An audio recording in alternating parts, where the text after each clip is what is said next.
Shall we proceed to the next question from the brothers? Yes. My name is Rahul. I am a telecoms engineer working in Dubai since 2002. I want to ask a few questions. Coming from my background, I think religion is something that following that, you're safe from having problems in your life. Yeah. My first question is, I recently read a report by a doctor saying that because of marriages in first cousins in Islam, it leads to a higher probability of the fetuses being born as handicaps. Yeah. It increases the probability of the babies born without hands or without legs. So if it was something that could potentially cause harm, it should not have been allowed in Islam.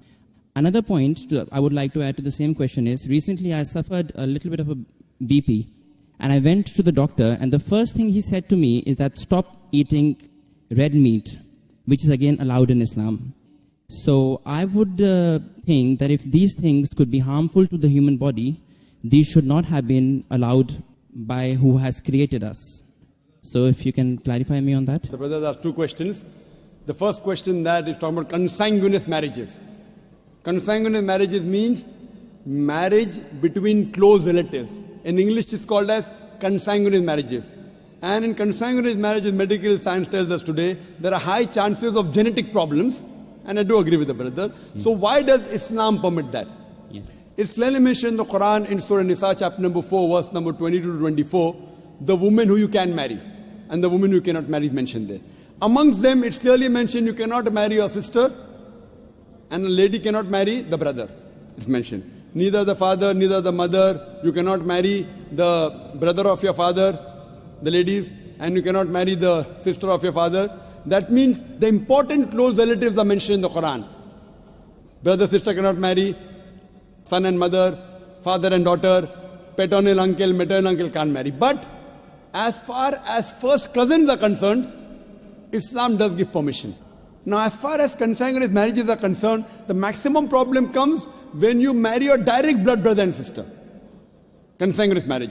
Even if you marry your direct father, daughter, mother and son, or your uncle, the chances are also there if you marry your first cousin, but it's negligible, very negligible. So no, Islam... That's not what the report said. The report said that because of marriages in first cousins, not your brothers and sisters, it leads to this problem. And it was from a doctor. It was published in Gulf News as well, actually. Brother, let me complete. Even I am a doctor. Okay. Fine. Even I am a medical doctor. Yeah. It means medical doctor with that doctor. Yeah. The chances in direct relatives are very high. Yeah. If a sister and brother marry, the chances are very high. Yeah. If a father and daughter are very high. You have read only one report, you haven't read the other report. Yeah. So you only read Gulf News, I read medical books. So Gulf News is better or medical books is brother? Right, so your point is marrying in first cousins, the chances of getting problem is negligible. As compared to brother and sister. As compared to. But still there is a... Brother, will you let me complete my answer? Or? Sorry, yeah, please. So you have more faith in Gulf News? No, not really. I'm here to find the truth. That's right. So what you realize that consanguineous marriage, and I agreed with you. I didn't say it's not there. Yeah. So I'm not trying to beat around the bush.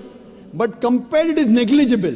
Compared to direct blood brother and sister. Now, I do agree that there are medical genetic problems in various ways.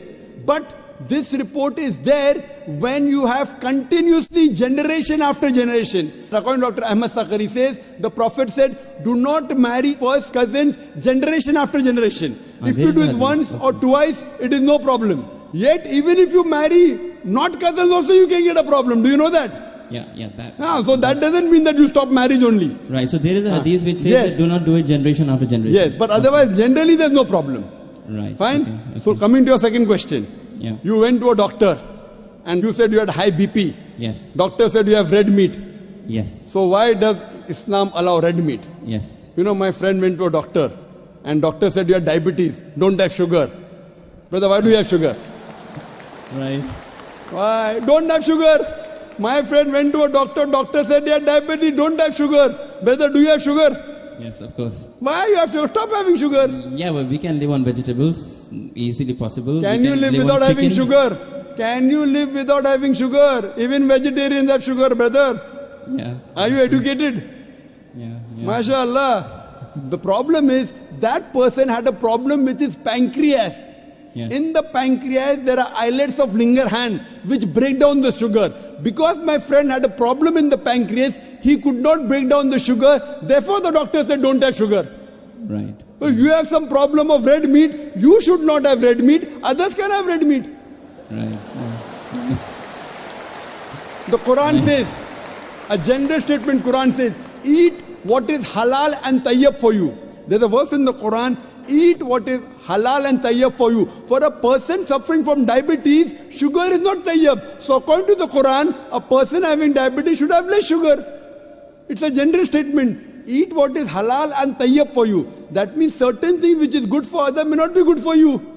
But there are certain things which are bad for everyone. Alcohol. Alcohol is bad for everyone. It is prohibited for everyone. Pork is bad for everyone. Therefore, pork has been prohibited for everyone.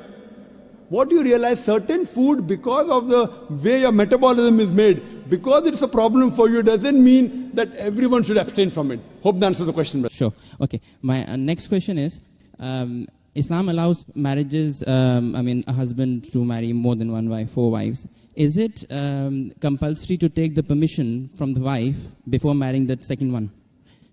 Because a lot of Muslim girls have told me that, they have to take permission from the first wife, so our interests are taken care of. I hope you don't intend to become Muslim and marry more than one wife, huh? No, I don't. Because there's a new law in the Indian government. If a Hindu converts to Muslim and marries more than one wife, then there's a problem. Yeah. There's a new law that's passed. I don't intend to, but I just need to find out. Don't intend to marry or don't intend to convert? I won't answer that now. There was the question that is it compulsory that a husband should take the permission of his first wife before he marries the second wife? As a general rule, because it is mentioned in the Quran that a man can have more than one wife, it is not required for a man to take the permission of first wife, but it is preferably takes permission or at least informs her. Okay. Yeah. As far as permission, certain conditions become compulsory. During a nikah, during a marital contract, a man or a woman, before they get married, they can put any conditions which are permitted. If the woman puts a condition in the nikah nama that my husband will not take a second wife as long as I live, because marrying more than one wife is optional. So if she puts the condition, then it becomes compulsory for the husband to take the permission of the wife, otherwise he cannot marry. If this is not mentioned in the nikah nama, if it's not mentioned in the marital contract, it's not a must, it is preferable. Okay. Hope that answers the question. Thank